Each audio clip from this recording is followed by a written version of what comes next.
Hi everyone, it's Lynda with Homeschooling Fun with Lynda, and I finally found a few minutes to set aside to go over my portfolio. When it's your first year doing a portfolio and teacher evaluation, I know it's scary and nervous, at least it was for me. I had no idea what to expect and I didn't know how in-depth it had to be. I kept imagining maybe someone's going to try and test this. Is it going to do a trick question? Are they going to go through inch by inch of my portfolio? Let me assure you, absolutely not. It's so much easier than what you'll ever believe. After you get out, you're going to be like, that was it. I was so worried about that. That was it. I stayed up the night before, sick to my stomach, didn't know what to expect. I promise you, the teacher evaluation portfolio is so much easier than what you are imagining in your head. Let me first start by saying I am in the state of Florida, and I am talking about the portfolios, the requirements in the state of Florida only. Oddly enough, in our country, I do not understand it why. Every state has different education laws and regulations. To me, that seems insane, but that's how our country does it. So, until then, I'm in the state of Florida. I'm going to highly recommend that you join FPEA if you have not already, Florida Parent Education Association. They are going to be there for you 24 hours a day with their laws. You can look up tips and requirements, and they have this awesome little brochure they have online. It's the starting point, and it's going to tell you what you need to do to start homeschooling. It's going to tell you how to register with your county, how to, if you stop homeschooling, what to do with your county then, and options to other than doing the portfolio and teacher evaluation. They're all there. But again, I'm just talking about the portfolio. I'm going to first go over what it says I'll pretty much just read it for me. They want a chronological order of your work. Basically, they just want to see that you really are teaching your child like you say you are, and they want to see that there's progress in each subject, that you are teaching in each subject. So you're going to grab paperwork, and if you can see my desk right now, I don't have any room. The entire desk is covered with every subject divided out. I have math, phonics, spelling, language arts, everything, science, art, everything's got a different stack where I've saved papers that I wanted to put in his portfolio throughout the year, and now I'm about to stick them together in an accumulated portfolio.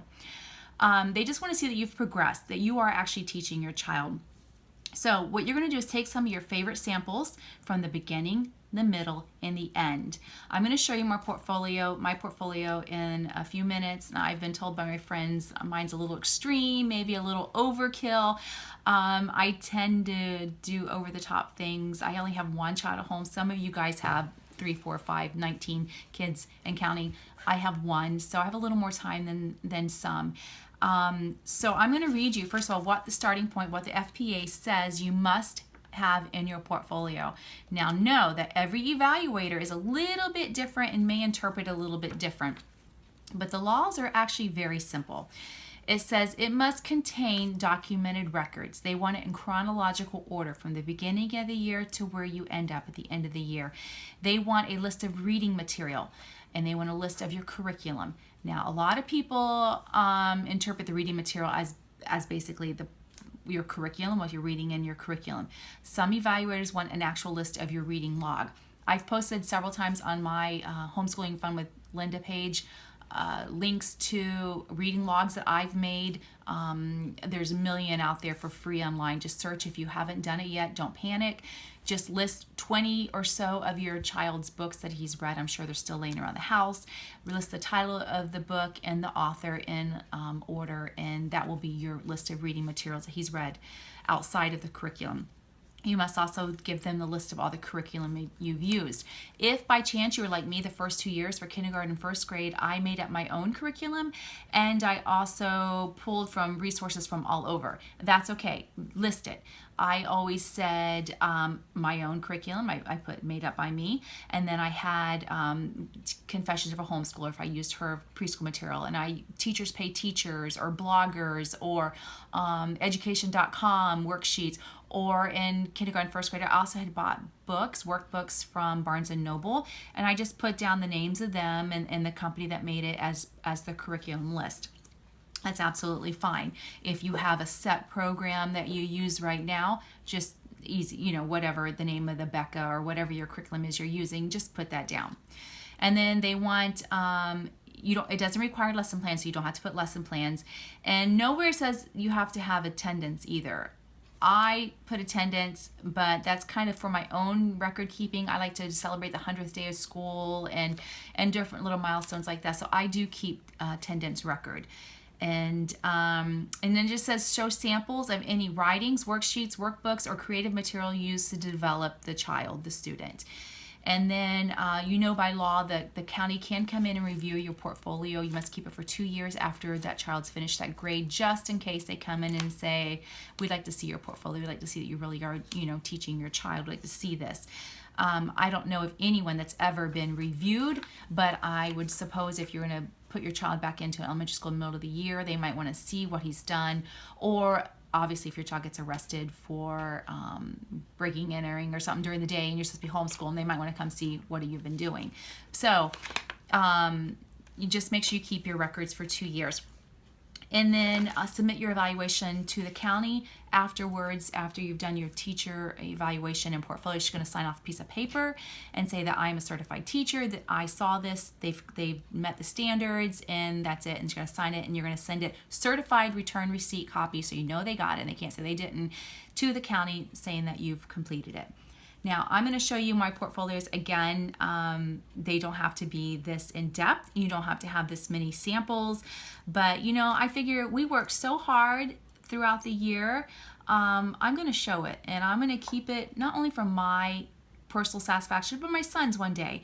I also do a photo album along with each portfolio as well. I bring some of the evaluators may ask to see a few pictures. If you don't have printed pictures, just pull them up on your phone. Like I said, every evaluator will ask for a little bit different, and they'll tell you ahead of time what they require, what they want. And your portfolio evaluation shouldn't cost any more than $25, $30, just so you know. And if you don't know somebody, ask around, because they're all over everywhere. Every homeschool group usually has a certified teacher that homeschools, that does them for their fellow groups.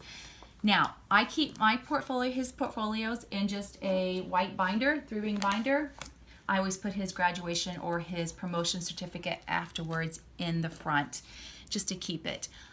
You'll see his homeschool evaluation. I'll cover up his name somewhat so that it's not fully there, but here's the evaluation from this date over here, and I keep that here. I have not turned his in yet because he's 2 years ahead.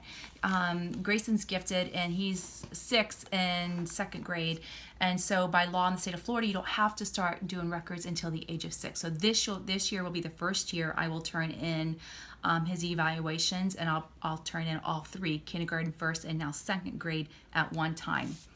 And then here it says in the beginning, again, please pull up starting point from the FPEA and get the exact laws that you are required.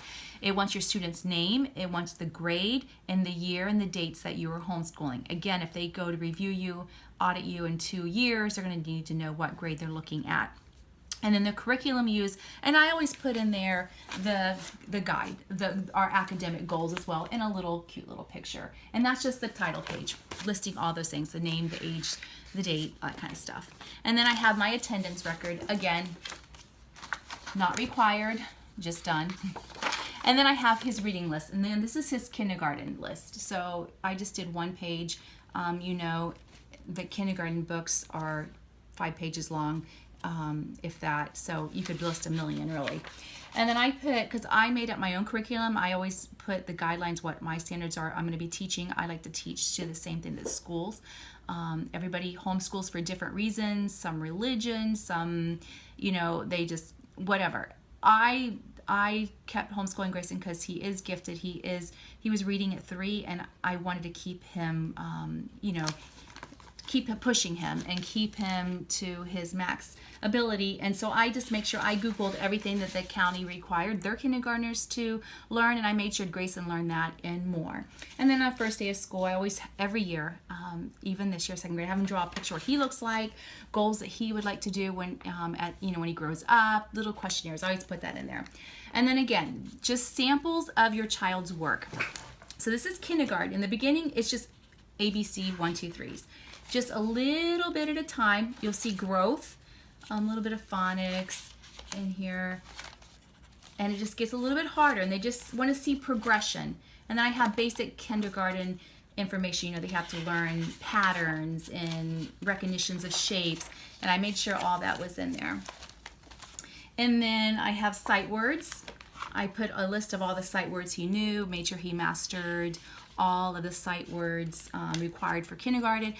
If your child's having trouble with sight words, remember I have a whole album of sight word fun and spelling fun on my page, Homeschooling Fun with Lynda, all through play. He's learned all these through play and not flashcards or sitting down at all. Grayson's not one to sit down very long. He's a little boy. So this is all the sight word things we did. And then we have sequencing, also very important in kindergarten, and it showed progression on that. And then math, starting out just recognizing numbers, just simple. And see, these are all worksheets I've tore out of things and pulled from the internet. So again, I just listed those as part of my curriculum. And then just as you progress kindergarten, telling time, and then writing, samples of writing. And I love looking back. That's what's fun about having the portfolio. You can look back and see how they started. They started out so sloppy, and it's so cute. And now then at the end of the writing, I have samples of him writing, whole sentences and piecing sentences together and copy work and, what his goal is and stuff like that. So it just progresses each subject. And then we have science, and then I think I did geography and art in kindergarten.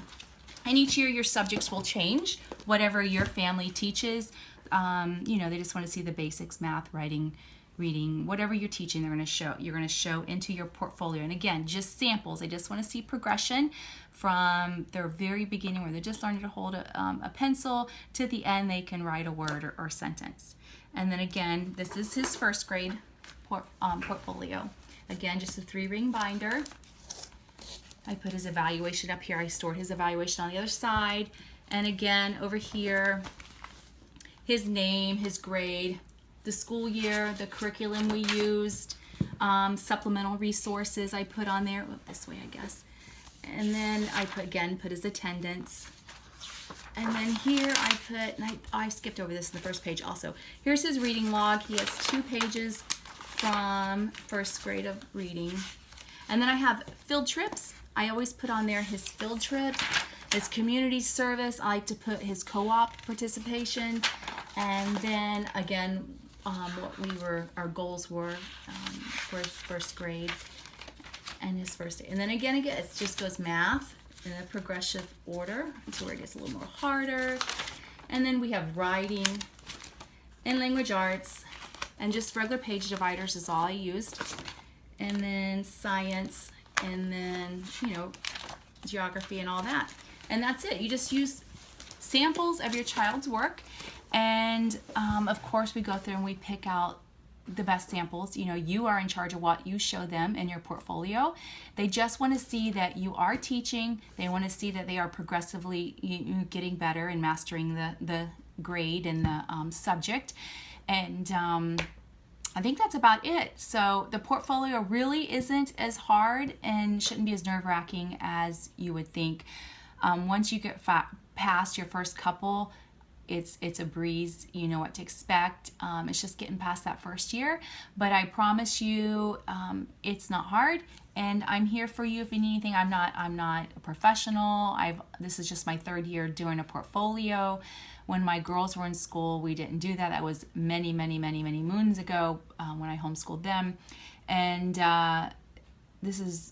it's easy, it's fun, it's not complicated, it's not hard. You'll probably even end up knowing your evaluator, and if not, you will. You'll probably like her and use her over and over and over again. And if there's anything I can do, just email me or message me or text me, and then make sure, if you're not a member of the FPA, to join. It's not expensive at all. You get all kinds of great deals with it. Also, with your membership card, you get the same teacher discounts that teachers get.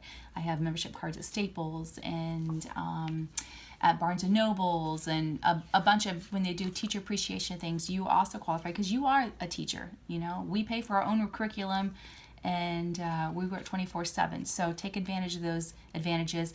And if you're going to the conference next month, let me know. Maybe we'll see you there. So hopefully this has helped someone. I'm sorry it's so quick. I talk so fast, but we're now off to soccer practice. I just kept promising my friends I would do this. So I hope it helped. I hope it took some of the pressure off of you. And like I said, it's not very hard. And don't get worried. If you need help, ask somebody. Bye.